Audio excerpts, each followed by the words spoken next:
can't go to the school nowadays, so school has come to your place. Can't go to college, college has come to your place. Can't go to your workplace, workplace is at your home now. So this is the best part of ICT.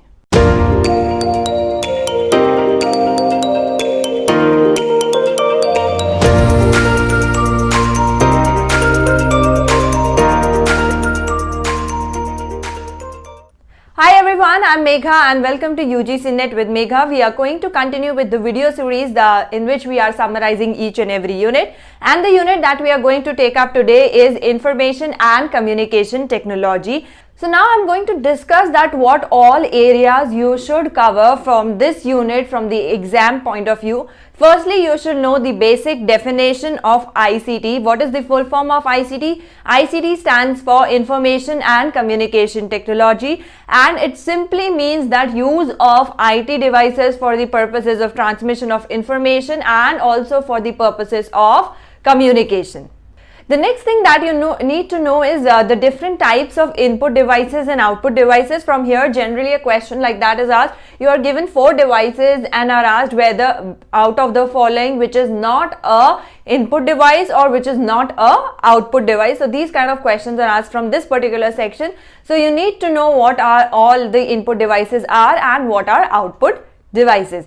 Next section from where the questions are generally asked is memory and memory units. So basically the different types of memories, from this area the question is asked, and at times the memory units is asked. For example, you are given that 1024 KB is equivalent to how much? 1 MB, 1 GB, 1 TB or 1 KB. So that you need to know what are the conversions. So these type of questions are asked from the memory units and different types of memories. There are times when you are asked the full forms or the nature of the memory, or you are given the definition regarding it and you are required to identify which type of memory it is. Next area from where the questions are asked is the number system.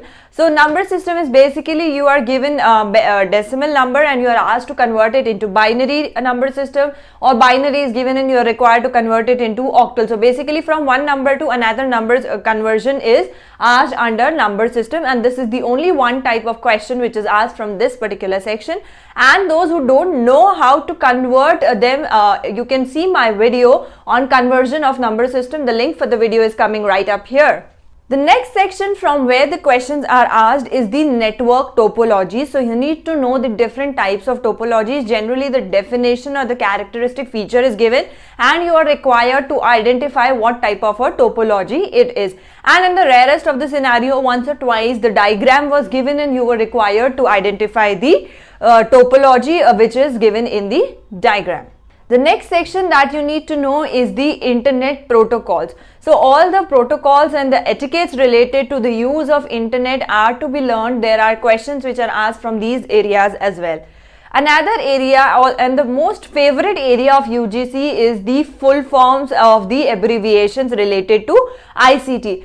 Let's have a look at some of the abbreviations. ALU, which stands for Arithmetical Logical Unit, then CC, which stands for Carbon Copy, DNS stands for Domain Name Server, DBMS stands for Database Management System, RAN stands for Random Access Memory, URL stands for Uniform Resource Locator, VPN stands for Virtual Private Networking, Wi-Fi stands for Wireless Fidelity, WWW stands for World Wide Web. So these are the few abbreviations which I have discussed, but there are many. So you need to have a good grip on the abbreviations related to ICT, because it has been observed most of the times one or the other question from this area has been asked by UGC. Next thing that you need to know is the different types of networks and their full forms. Like LAN stands for Local Area Network, then PAN stands for Personal Area Network, WAN stands for Wide Area Network, MAN stands for Metropolitan Area Network, and WLAN stands for Wireless Local Area Network. So you need to know the definitions as well as the full form in this particular case. So next section from where the questions are generally asked is the internet connectivity options, and there are 4 types of internet connectivity options. The most primitive or the early stages one is the dial-up. The next came in was ISDN, which is Integrated Services Digital Network. Then the advancement was DSL, that says digital subscriber line. And lastly, the latest advancement or the latest technology for internet that we are using is the optic fibers. Next, the area from where the questions are asked is TCP/IP. Generally, the full form of TCP/IP is asked, or at times what work actually TCP/IP does or what purpose does it serve is also asked. So TCP/IP stands for Transmission Control Protocol and Internet Protocol. Next section from where the questions are asked is the section related to emails. So there are questions related to email addresses. They give you the examples of different types of email address and then ask you which is the correct email address among the following.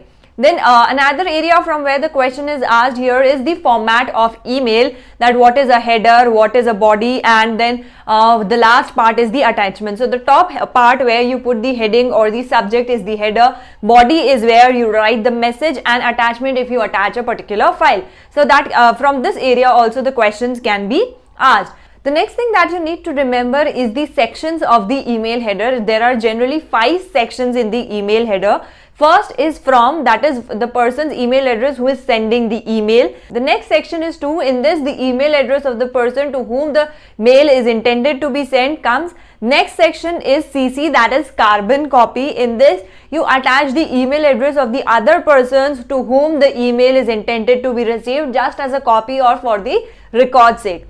And when you want to send a copy of your email to somebody, but you don't want the recipient, actual recipient of the mail to know it, that this email has been shared by another person as well, then you use the section called BCC, which states blind carbon copy. So if you enter any particular email address in this section, the recipient of the mail would not come to know that it has been sent to a third person as well. And the last section here is the subject, wherein you enter the heading or the purpose of writing your email. Next we are going to discuss is the software. So basically there are 2 types of softwares, application software and system software. So system softwares are like Windows, Linux, etc. Examples of application software can be Chrome, Photoshop, VLC, Adobe PDF Reader, etc. And from here generally the questions that are asked are like you are given 4 search engines, examples of 4 search engines, and are asked which among the following is not a search engine.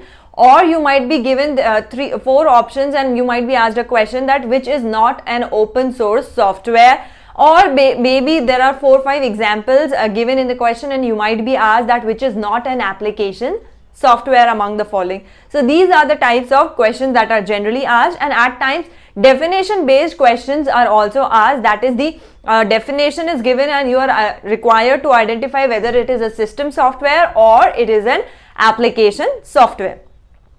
Another section from where the questions are asked is the file extension. So .pdf might be given in the question and you might be asked like what is this .pdf extension denoting, whether it is a document file or whether it is a graphical image or a video or audio note. So these are the questions that are generally asked from file extensions. In the same manner, from other extensions also the questions can be asked. Some common extensions that you need to know are .pdf, then XLS, docx, docs, that is then JPEG, GIF, MP4, MP3, etc. Another thing that you need to know is the domain extension, that is .com stands for commercial or business website, .org stands for an organizational website, .edu stands for an educational website, .net stands for network related websites, and .gov stands for a governmental website. So these domain extensions are also important. The questions are asked from this area as well. And lastly, from where the questions are asked, and this is the important section because one question from this particular area has always been asked in every single attempt, that is the digital initiatives of the government in the field of higher education. So there are around 9-10 initiatives which you need to know thoroughly. If there are any abbreviations related to these initiatives, you need to know the full form of those abbreviations, as well as what purpose do these initiatives serve is to be done thoroughly by you. So first is Swayam and next is Swayam Prabha, then there is National Digital Library, National Academic Depository, eShodh Sindhu, then virtual labs, e-Yatra, campus connectivity, e-Kalpa and Shodh Gangotri. Shodh Gangotri, which is commonly also known as Shodh Ganga.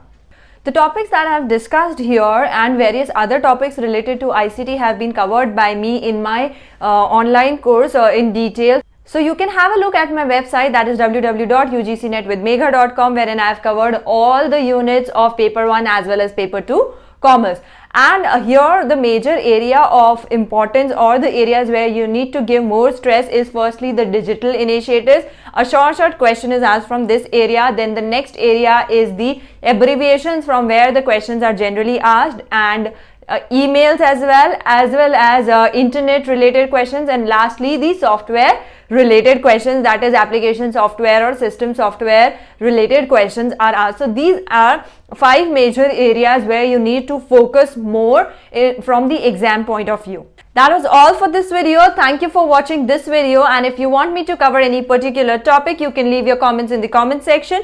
Don't forget to like, share and subscribe, and for more details on our online course, visit our website www.ugcnetwithmegha.com, and the link for the website is given in the description below. And for regular updates, follow us on our social media handles.